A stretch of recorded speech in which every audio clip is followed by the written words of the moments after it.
patrolling this area here in Brighton Park when suddenly they say that they were boxed in by about 10 vehicles. At one time they tried to get out of their vehicles, and that's when they say they felt like they were going to get run over by the protesters, and that's when DHS agents allegedly fired off their weapons, hitting one woman who we now have learned has been taken to a nearby hospital and she is in stable condition. DHS also tells us that woman was already known by federal agents. She was named in a Border Patrol intelligence bulletin just last week for allegedly doxing federal agents online. Now, people living near this scene say it's been traumatizing to see all of this unfold here. There was some tear gas that we saw deployed here at multiple points today, as well as pepper bullets to try and control that crowd. We saw Chicago police as well here on scene. They say they were here just to protect the people in this area while federal authorities handled this entire investigation. We heard from some of those protesters voicing their concerns about these federal operations. We see it on the news, we see it on our phones, but to see it live is just shocking that this is America. This is the country that we love, that we work for, that we protect. ICE is terrorizing our community. People are scared to go out. Kids are afraid to go to school. We should not be living like this.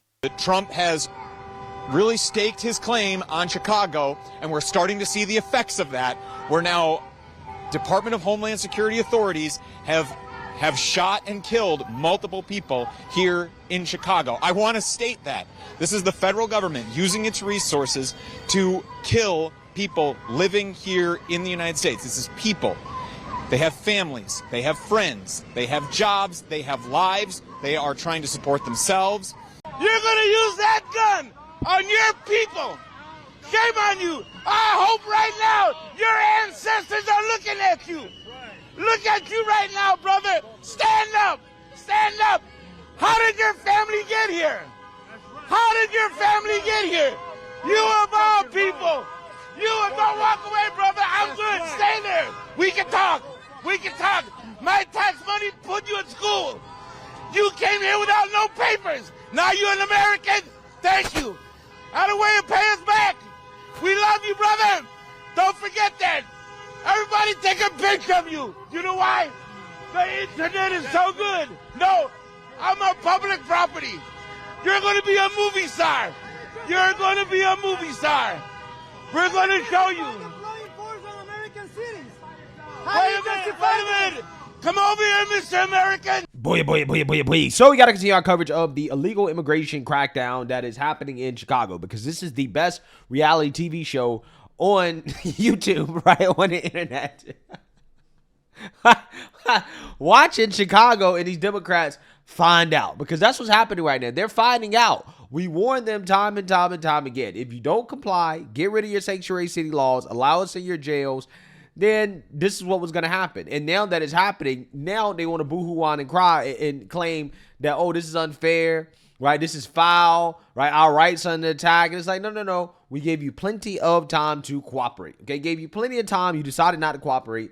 So now there are consequences, okay? But the leftists actually don't feel like they should be subject to consequences for refusing to comply with federal law and obstructing ICE, obstructing the federal government from deporting illegals. No. They actually feel like Kristi Noem and the Trump administration, they actually are the ones that deserve repercussions and consequences for enforcing the law. Earlier tonight, there were several dozen protesters gathered on this corner behind me. The crowd has thinned out considerably, but there's still a sizable local law enforcement presence here. No sign of federal agents, though, at this intersection, and that seems to have brought down the temperature.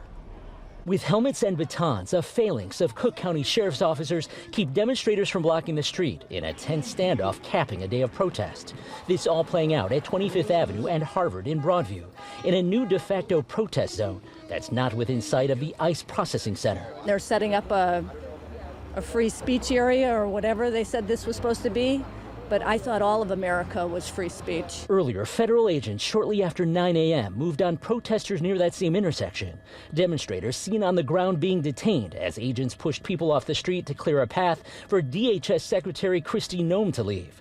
Earlier, she was on the roof of the ICE building with video crews, including conservative YouTuber Benny Johnson, who posted video of Noem talking about the protesters. What they are doing is advocating to harm not just you and your colleagues, but your families. We're going to roll them all the way out of here, and when they resist, what happens? They get arrested.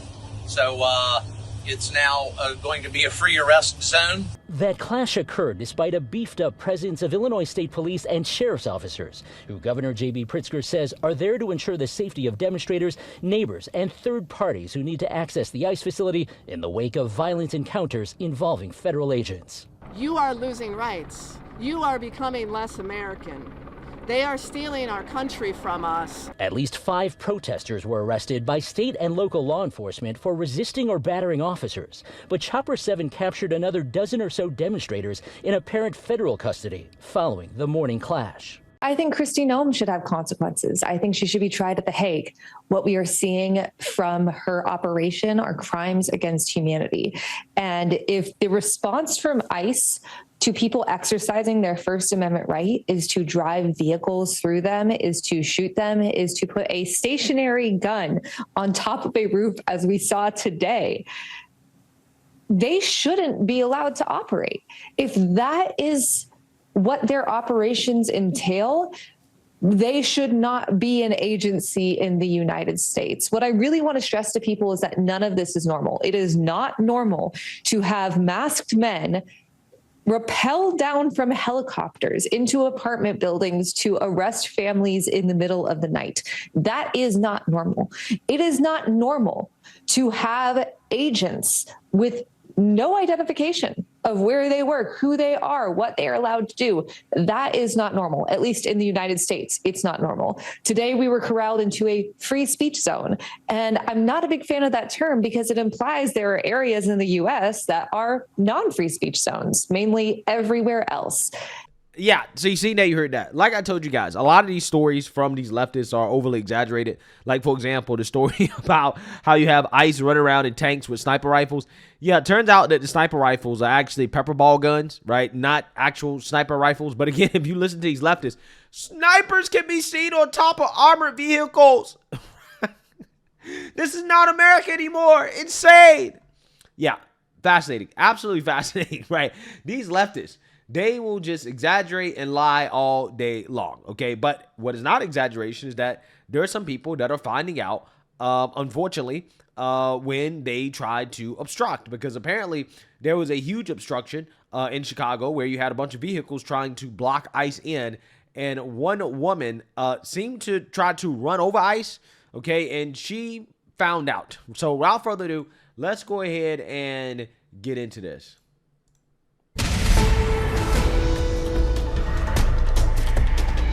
I'm Mike Ajachi in New York. Breaking news right now. Tensions over President Trump's immigration crackdown boiling over in Chicago. We're just getting word that federal agents shot a woman on the city's southwest side after they say she was part of a convoy of cars that rammed their vehicle and then tried to run them over. Homeland Security Secretary Kristi Noem posting on social media that she's now deploying more special operations to control the scene. That as the Trump administration also gets set to send the National Guard to Illinois, according to the state's governor, J.B. Pritzker. The Department of War gave him an ultimatum to either call up the troops or have it done for him. ABC's Alex Prechet is following it all. Alex, let's start with the shooting. What more can you tell us about what unfolded? Yeah, Ike, so this is something that happened this morning for folks familiar with the Chicago area. This happened in the Brighton Park neighborhood. According to authorities, they say that Border Patrol was conducting a routine kind of route in that area when they say that they were boxed in by approximately 6 cars. They said the vehicles rammed in and boxed in these troops. And they said that once one of these vehicles attempted to run this Border Patrol agents over, that is when they opened fire. They said the person that they shot was a woman. She was someone that was known to CBP. She had been in a bulletin, and they were aware of postings that she had made online, urging folks in that neighborhood to attack agents.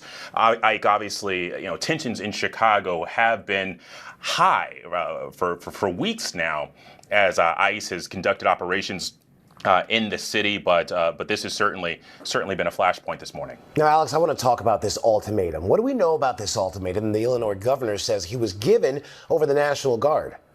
Yeah, well, so we know that troops are going to be using Chicago's naval station in Great Lakes. About 300 federal agents are using North Chicago's naval station as a logistical hub for these ramped up operations. President Trump says a surge in immigration enforcement activity in Chicago is all about getting out dangerous criminals in the street. But obviously, that has been something that's been met with a lot of resistance by protesters there in the city. You've seen it kind of spill over this morning in that incident of violence. But it appears as of right now, as you're looking at these images of tear gas that are canisters being shot in the city there as protesters are being urged to disperse and ordered to disperse. This has really kind of been a flashpoint today. Exactly. And again, you're seeing right now new live images we're getting from Chicago. Like you said, tear gas is what seems to be erupting out there in the streets. It's a very, very contentious situation. You're seeing several federal agents right there dressed in full fatigue going throughout these neighborhoods in Chicago. You can see them right now holding some kind of munitions, pointing them at these protesters here. Alex, if you can just briefly talk to me about just the kind of relationship we're seeing here between these federal agents and these community members. It's quite different than a relationship you would see with just normal police officers and the community there, is it not?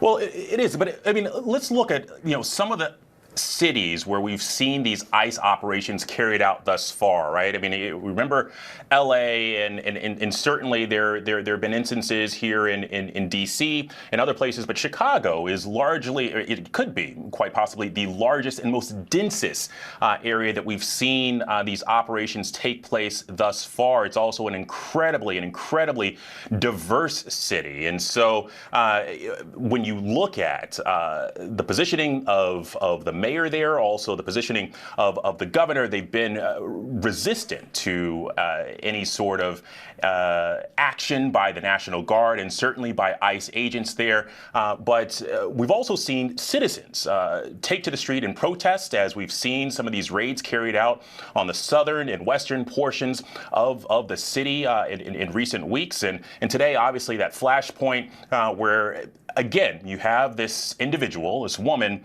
who was a part of a intelligence bulletin. She was someone that was known to authorities as a potential person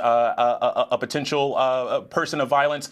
They're saying that she was a part of this group of what appears to be an organized action of these 10 cars roughly ramming these agents, which ultimately resulted in a police involved or an authority involved shooting here. Yeah. So this guy, right, is afraid to just spit it out, right? Say the truth. She found out. She committed an act of domestic terrorism, and she, again, found out. Now, again, I don't know if she's alive. I don't know, what's happening with her, but, apparently she did get shot. And again, I mean, that's what happens when you do something like when you try to run over, when you try to kill ICE agents. Yeah, they're going to use lethal force, right? That's just the reality of the situation, right? It's normal stuff, right? Normal stuff. So, I mean, look, here's the thing.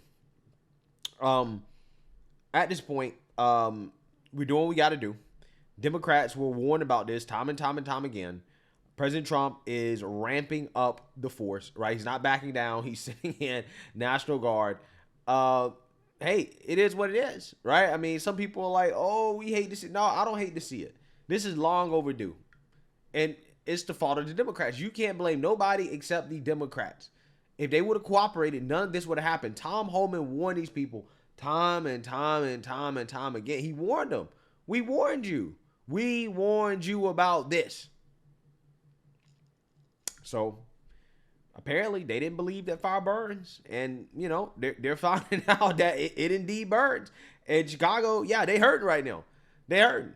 But the job must be done. And no amount of protest, no amount of boohoo, whining, and crying is going to stop ICE from doing their job. So let me know what you guys think. Make sure you like, comment, and subscribe. Most importantly, share a Black conservative perspective. Peace.